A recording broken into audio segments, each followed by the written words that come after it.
धन्यवाद है। आप लोग थोड़ी देर पहले सदन कवर कर रहे थे, पार्लियामेंट में थे और बहुत ही कम समय के अंदर आप अभी पार्टी ऑफिस पहुंचे हैं।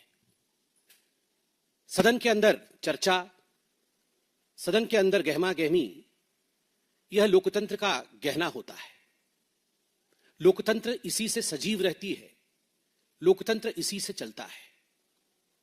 विगत कुछ दिनों में जो घटना चक्र हुआ, हमने देखा कि हमारे देश के होनहार छात्र वो सामने आए, उन्होंने आंदोलन किया। छात्रों के आंदोलन में किस प्रकार से हमारे पार्टी के बड़े नेताओं ने उनसे बातचीत की, समाधान निकला, आंदोलन समाप्त हुआ और जो मूल विषय कई वर्षों से 2014 तक, भारत के स्वतंत्रता से 2014 तक पेंडिंग था, अर्थात पेपर लीक से कैसे बचा जाए, एग्जामिनेशन को और सुदृढ़ कैसे किए जाए, जो माफिया है पेपर लीक के पीछे उनको किस प्रकार से कड़ी सजा दी जाए। 2024 में भी कानून बना था, उस कानून को संशोधन करके उसको और सुदृढ़ बनाना, उसको और कठोर बनाने की प्रक्रिया देश के सबसे बड़े लोकतंत्र के मंदिर पार्लियामेंट में आरंभ हुआ। लगभग 45 मेंबर ऑफ पार्लियामेंट्स ने उस बहस में भाग लिया। माननीय मंत्री श्री जितेंद्र सिंह जी ने इस बिल को टेबल किया और पूरी बहस में वो मौजूद रहे। उन्होंने आज थोड़ी देर पहले उत्तर भी दिया और अंततोगत्वा वोटिंग के माध्यम से आज वह कानून भी बना है। मैं तो सबसे पहले आप सबको बधाई देता हूं। मैं प्रधानमंत्री नरेंद्र मोदी जी को धन्यवाद भी करता हूं। इस सरकार को पार्टी के प्रवक्ता के नाते, पार्टी के कार्यालय से सभी कार्यकर्ताओं की तरफ से भी धन्यवाद करता हूं कि पेपर लीक के जो मामले होते थे उन पर किस प्रकार से संपूर्ण रूप से पूर्ण विराम लगे और किस प्रकार से जो माफिया, जो व्यक्ति, जो संस्थान उसमें इन्वॉल्व होते थे उसको रोकने के लिए एक सख्त कानून आज बना है। 45 एमपी के बोलने के क्रम में आज राहुल गांधी जी ने भी भाग लिया और राहुल गांधी जी ने भी अपने मंतव्य को रखा। मगर हुआ वही जो हम सबको संदेह था, हुआ वही जो राहुल गांधी जी के साथ हमेशा होता है। झूठ का पुलिंदा, देश को भ्रमित करने की कोशिश, सदन के अंदर हंगामा खड़ा करने का प्रयास, क्योंकि आप झूठ, अमर्यादित शब्द, इन सब का प्रयोग करोगे तो सत्यापन के लिए आपको बोला जाएगा, अमर्यादित शब्द हटाए जाएंगे।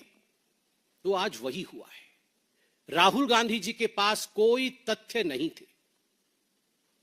राहुल गांधी जी के एक एक करके बिंदुवार, सिलसिलेवार तरीके से कहां कहां उन्होंने झूठ बोला और सत्य क्या है, मैं आपके समक्ष इस प्रेस वार्ता में रख रहा हूं। नंबर एक, और पूरे गंभीरता के साथ, यह प्रेस कॉन्फ्रेंस कोई साधारण प्रेस कॉन्फ्रेंस नहीं है। इस प्रेस कॉन्फ्रेंस में आज राहुल गांधी जी के उस तथ्य को जो अतथ्य है और जो झूठ है, जिसको तथ्य के रूप में पेश करने की कोशिश पार्लियामेंट में की कि स्टूडेंट्स के सदन मार्च, पार्लियामेंट मार्च के ऊपर गोली चलाई गई, इसका खंडन किया जाता है कड़े शब्दों में। आज राहुल गांधी ने कहा स्टूडेंट्स के ऊपर गोली चलाई गई। भारतीय जनता पार्टी स्पष्ट शब्दों में कहती है, आधिकारिक रूप से कहती है, सारे बातचीत के बाद कहती है कि गोली नहीं चलाई गई। राहुल गांधी जी ने झूठ बोला कि गोली चलाई गई, गोली नहीं चलाई गई। उन्होंने कहा कि गोली चलाने का जो फरमान था, जो ऑर्डर था, जो हुक्म था, वह देश के गृह मंत्री आदरणीय अमित शाह जी ने दिया। झूठ, क्योंकि गोली चली नहीं तो ऑर्डर कहां से आएगा।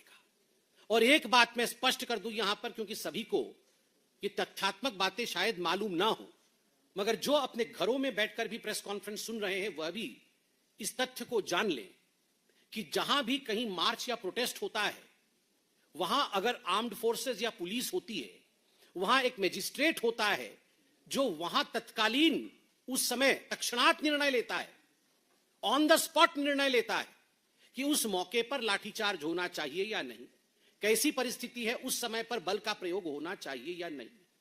यह निर्णय देश के गृह मंत्री नहीं लेते हैं, वहीं मौजूद मजिस्ट्रेट लेते हैं। तो गोली चली नहीं, किसी ने गोली चलाने का हुक्म नहीं दिया, और लोकल मजिस्ट्रेट मौजूद होते हैं। यह सब विषय नेता प्रतिपक्ष को मालूम होना चाहिए। और मैं नहीं कह रहा हूं कि मालूम नहीं होगा, उन्हें मालूम नहीं होगा। अभी तो बीच बीच में मैं देख रहा था, प्रियंका जी आके उनके कान में कुछ बता रही थी, बाकी लोग उनके कान में कुछ बता रहे थे, अर्थात वो उनको सत्य से अवगत करा रहे होंगे। मगर फिर भी जागते हुए जो लोग सोना चाहते हैं उनको जगाया नहीं जा सकता है। राहुल गांधी जी भ्रम फैलाने के लिए गोली चलाने की बात कही, नंबर 1। नंबर 2, उन्होंने कहा कि देश के गृह मंत्री कहां हैं, क्यों नहीं मौजूद है।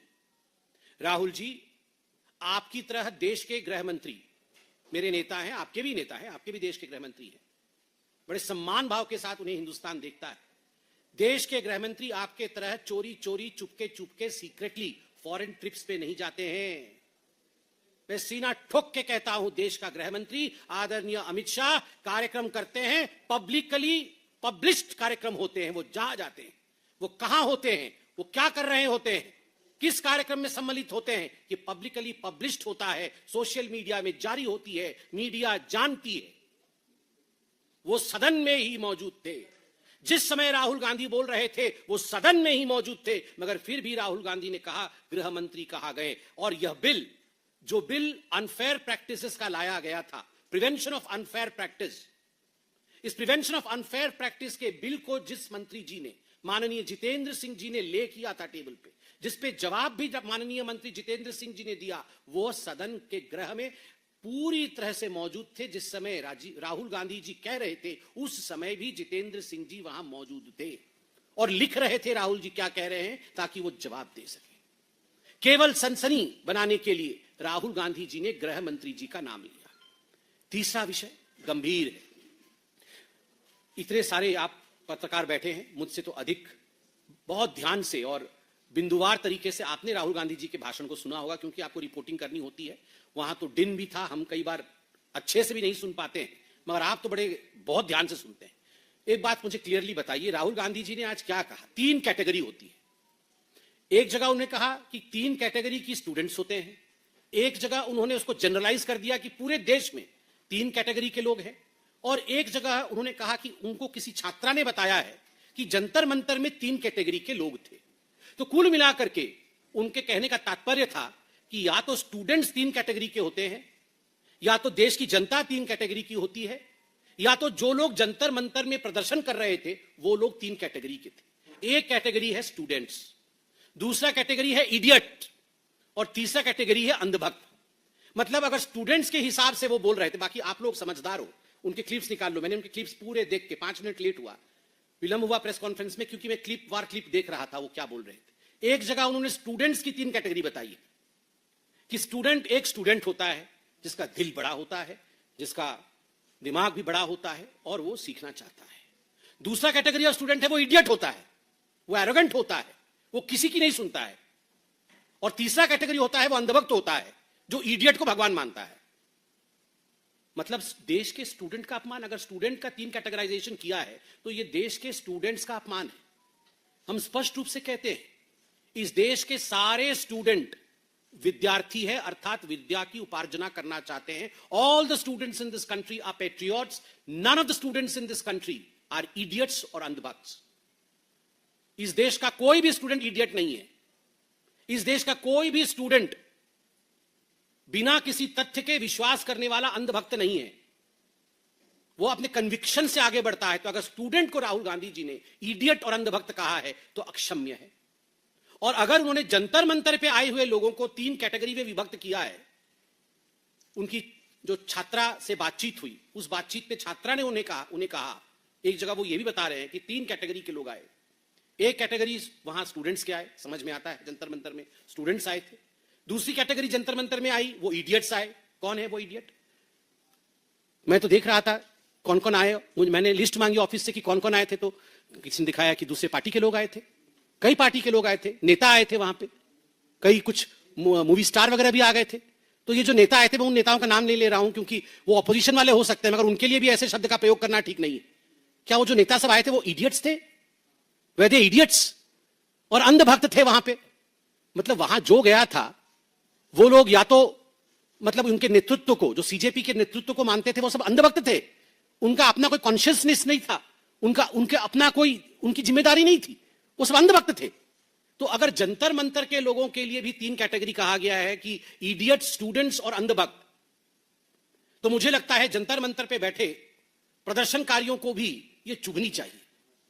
कल तो मीडिया वालों को, आप लोग भी वहां मौजूद थे, कल तो मीडिया वालों को उन्होंने पालतू कह दिया, और आप में से कुछ स्टूडेंट्स होंगे, मगर बाकी 2 कैटेगरी में आप आएंगे क्या? और आप मुझे यह बताइए, ये राहुल गांधी जी तो स्टूडेंट कतई नहीं है। अगर राहुल गांधी जी स्टूडेंट नहीं है तो वो क्या है? और मैं यहां स्पष्ट कर दूं, अगर देश के लोगों के लिए जनरलाइज करके 3 तरीके के लोग देश में रहते हैं, एक स्टूडेंट और एक इडियट और अंधभक्त, तो ये देश राहुल गांधी को क्षमा नहीं करने वाला है। यह देश के लोग इडियट नहीं है, देश के लोगों को पता है इडियट कौन है, मगर देश के लोग इडियट नहीं है और देश के लोग अंधभक्त नहीं है। देश के लोग भक्ति, आस्था के प्रति रखते हैं, देश के लोग उसी को चुनते हैं जो उनकी सेवा करता है। तो देश भी उन्हें क्षमा नहीं करेगा अगर उन्हें इडियट और अंधभक्त कहा जाए। और वैसे भी पार्लियामेंट के अंदर, सदन में इडियट इज एन अनपार्लियामेंटरी वर्ड। मुझे लगता है पहली बार इडियट शब्द का प्रयोग इतनी बार हुआ है सदन के अंदर। राहुल गांधी जी खुद अपने आप को पहचानते हैं, राहुल गांधी जी खुद अपने आप को जानते हैं, मगर आज मैं कहना चाहूंगा राहुल गांधी जी सदन के मर्यादा को देखते हुए सदन के अंदर खुद अपने आप को भी इडियट नहीं कह सकते हैं। क्या राहुल गांधी जी खुद अपने आप को सदन के अंदर इडियट कह सकते हैं? नहीं अलाउ करेंगे हम। वो जानते हैं सच्चाई क्या है, देश भी जानती है, हम भी जानते हैं और आप भी जानते हैं, मगर फिर भी Rahul Gandhi can not call himself also an idiot with in the premises of the parliament, with in the house, because the house has a decorum. House की मर्यादा होती है, हाउस नियम से चलता है। बार बार किरण रिजिजू जी कॉलन शक्दर और रूल बुक दिखा रहे हैं कि इसमें अनपार्लियामेंट्री शब्द है, इडियट आप यूज नहीं कर सकते हैं, मगर बार बार वो उसको नकार रहे हैं और इडियट इडियट इडियट कह रहे हैं। 5वां, राहुल गांधी जी ने कहा, मैंने बाहर देखा कि गृह मंत्री जी आ रहे थे, उनके काफिले में 30 गाड़ी थी। मैं आज चैलेंज करता हूं राहुल गांधी जी, आप चलिए हमारे साथ और गिनवाइए कहां अमित शाह जी की गाड़ी में, काफिले में 30 गाड़ियां थी। आपने कहा अमित शाह जी के काफिले में 30 गाड़ियां थी। उन्होंने देखा, जो व्यक्ति सदन के अंदर 5 मिनट टिक के बैठ नहीं सकता है, वो खड़े होकर गाड़ियां गिनेगा? आपको लग रहा है 5 मिनट नहीं बैठ सकते राहुल गांधी? ऐसे हिलते डुलते पॉकेट में हाथ डाल के बाहर निकल जाते हैं, आते हैं फिर पॉकेट में हाथ डाल के बाहर निकल जाते हैं। वो गाड़ी गिन रहे थे और 30 गाड़ियां थी। मैं आप लोगों को बोलता हूं, आप गिनिए और बताइए, 30 गाड़ी तो शायद प्रधानमंत्री जी के काफिले में भी नहीं। और इन्होंने आज पार्लियामेंट में कहा कि अमित शाह जी के काफिले में 30 गाड़ी थी। झूठ। और उसके बाद उन्होंने एक्शन करते हुए, विथ एक्शन ही depicted that I saw the home minister of India Amit Shah ji inside the car, inside his car, trembling, और इस प्रकार से एक्शन किया कि मैंने देखा गाड़ी के अंदर इस प्रकार अमित शाह जी थरथरा रहे थे, कांप रहे थे। राहुल जी, अमित शाह जी वह शख्स हैं जिनको देखने के बाद नक्सली थरथराते हैं। प्रधानमंत्री जी के आशीर्वाद से, प्रधानमंत्री जी के निर्देश से दिन रात परिश्रम करके जिस व्यक्ति ने भारत से नक्सल हटाया हो, भारत को नक्सल मुक्त भारत बनाया हो, वह व्यक्ति कांप रहा था।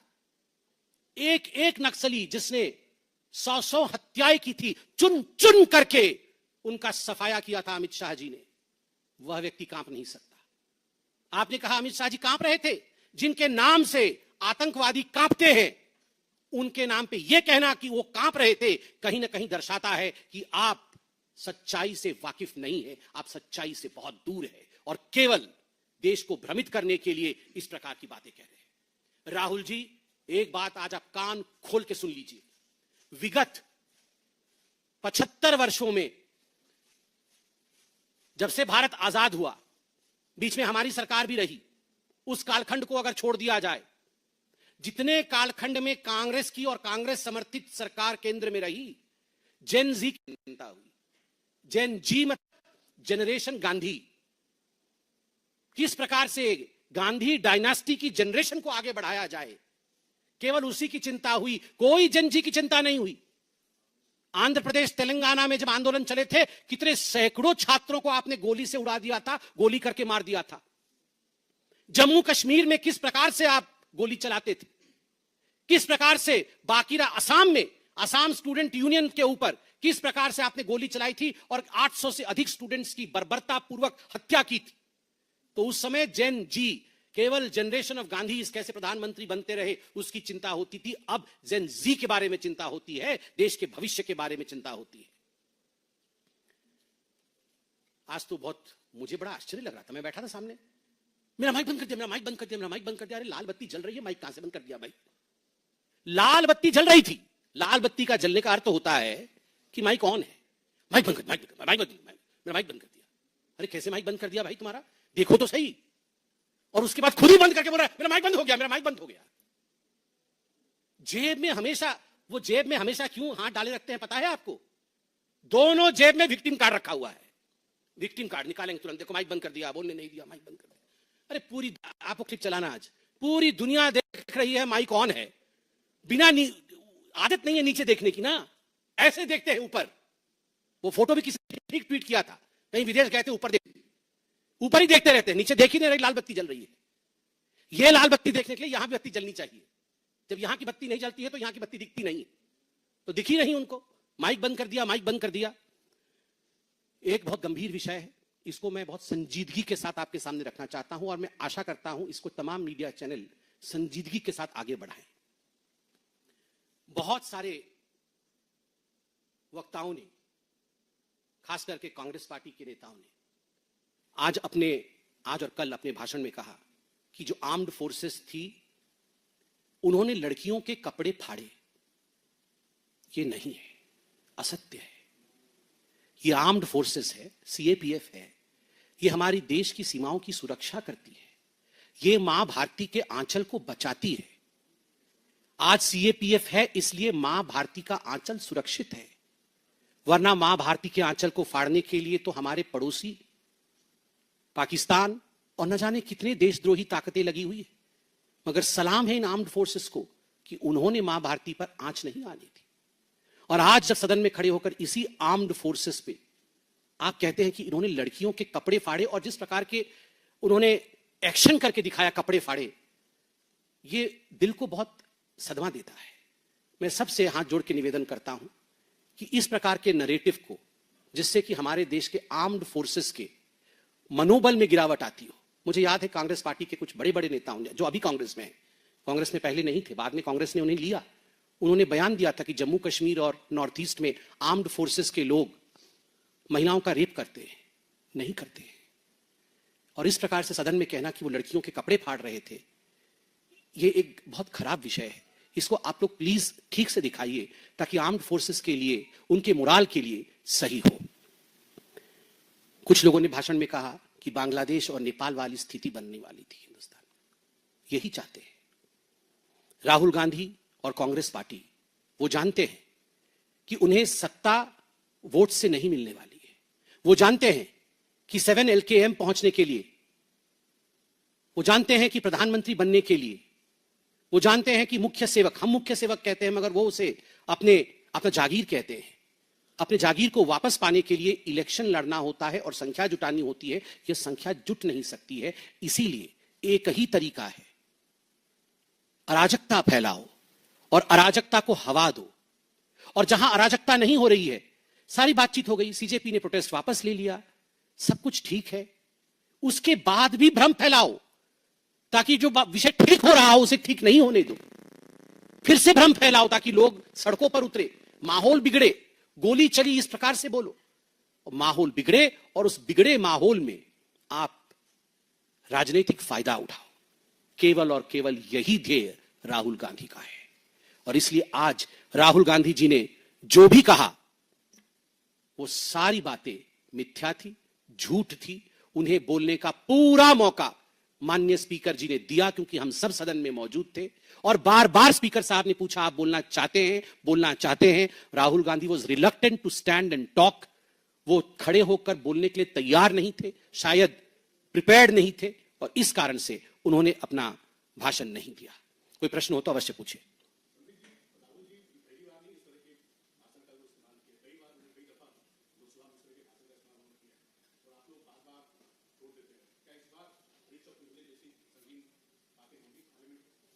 देखिए, जहां तक ब्रीच ऑफ प्रिविलेज इत्यादि का विषय है, यह पार्टी के प्रवक्ता के नाते इसका निर्णय नहीं लिया जाता है। यह पार्लियामेंट्री अफेयर्स और बिजनेस एडवाइजरी कमेटी इत्यादि एक ढांचा बना हुआ है पार्लियामेंट में, वहां इसका निर्णय होता है, चर्चा होती है और उसके बाद भविष्य आगे बढ़ता है। तो मुझे लगता है अभी मैं उस स्थिति में नहीं हूं कि भविष्य में क्या किया जाएगा या कल क्या किया जाएगा, क्या रणनीति रहेगी, उस पर कोई टिप्पणी कर सकूं, क्योंकि मेरा मैंडेट उसका नहीं है।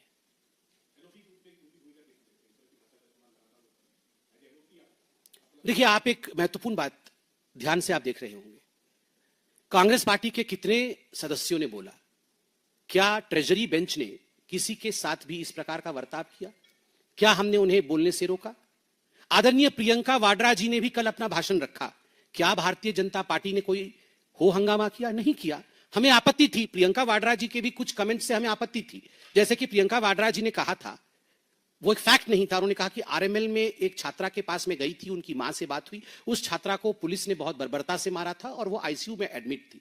हमने बाद में आके क्लैरिफिकेशन दिया कि यह किसी के साथ भी अगर आईसीयू में एडमिट है, संवेदनशीलता होनी चाहिए, हमारी भी है, हम भी मिलने गए थे, मगर आपके फैक्ट्स गलत थे, वो पुलिस ब्रुटैलिटी की शिकार नहीं हुई थी, वो एक स्टैम्पीड लाइक सिचुएशन में वो विषय हुआ था और वो आईसीयू में गई थी, हम भी उसके साथ खड़े हैं, तो हमने उनको वहां ठीक किया। उन्होंने कहा पालतू मीडिया, तो हमने वहां कुछ नहीं कहा, बाहर आके हमने पार्लियामेंट के बाहर कहा कि मीडिया को पालतू कहना और जानवरों से कंपेयर करना ये ठीक नहीं होता है, बाहर कहा हमने वहां पर किसी प्रकार से शोर हल्ला गुल्ला नहीं मचाया, क्योंकि ये बोलने का तरीका, सलीका, यह सब होता है। तो अगर हम प्रियंका जी को बोलने दे रहे हैं, वहां हम वहां किसी प्रकार की कानून को देखते हुए, जो कानून से, जो नियम से सदन चलता है उसको देखते हुए वहां कोई हम गतिरोध नहीं कर रहे हैं, तो राहुल जी को गतिरोध क्यों करेंगे? राहुल गांधी जी जिस प्रकार की इडियट कोई कहेगा तो क्या किया जाए, आप बताइए।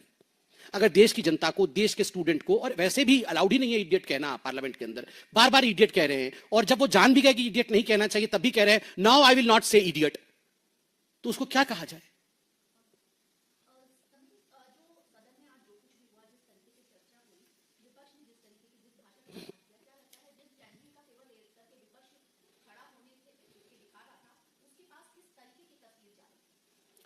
देखिए, जहां तक जेनजी का सवाल है, जेनजी आज हमसे बुद्धि में और काम में बहुत आगे है। यह एक मोबाइल फोन, 36,000 तरह की इसमें काम अभी एक जेनजी के हाथ में पकड़ा दीजिए, वो आपको मुझे समझा देगा जो हमें नहीं आती। हम बहुत एप्स, एआई इत्यादि के विषय में नहीं जानते, वो जानते हैं। They are the intelligent people, they are the intelligent future of India. वो सबको, वो किसी पार्टी के नहीं है, वो भारतीय जनता पार्टी के नहीं है, या वो कांग्रेस के नहीं है, वो किसी के नहीं है, वो देश के हैं।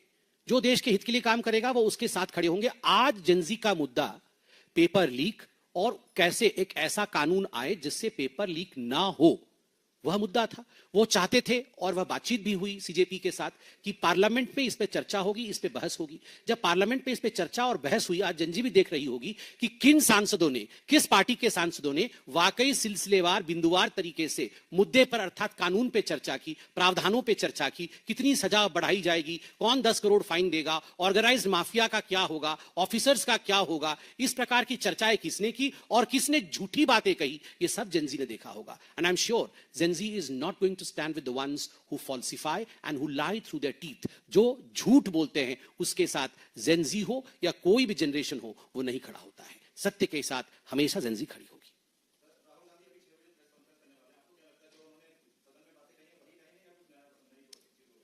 आपको क्या लगता है राहुल गांधी जो 6 बजे प्रेस कॉन्फ्रेंस करने वाले हैं वो क्या करेंगे? वो यही बोलेंगे कि 3 तरह के लोग होते हैं, एक स्टूडेंट होता है, एक इडियट होता है, एक अंधभक्त होता है, और गोली चली और किसने गोली चलाया, वही सब बोलेंगे। कुछ और सब लोग कांप रहे थे, ये हो। देखिए, कुल मिलाकर के आज 3 प्रकार के लोग होते हैं, यही सबब है, स्टूडेंट, इडियट और अंधभक्त। तो आज आप लोग 6 बजे फिर से बोर होने के तैयार हो जाइए, फिर से आपको यही सब सुनने को मिलने वाला है। और आप लोग भी सवाल करिएगा कि तो आप किस कैटेगरी के हैं, जरा हम भी सुने कि वो किस कैटेगरी के हैं तीनों में से। शायद अभी बता दियो उनको लोगों ने कि 4th कैटेगरी भी जोड़ो, न्यूट्रल करके, जिसपे आप लोग सब पूछो।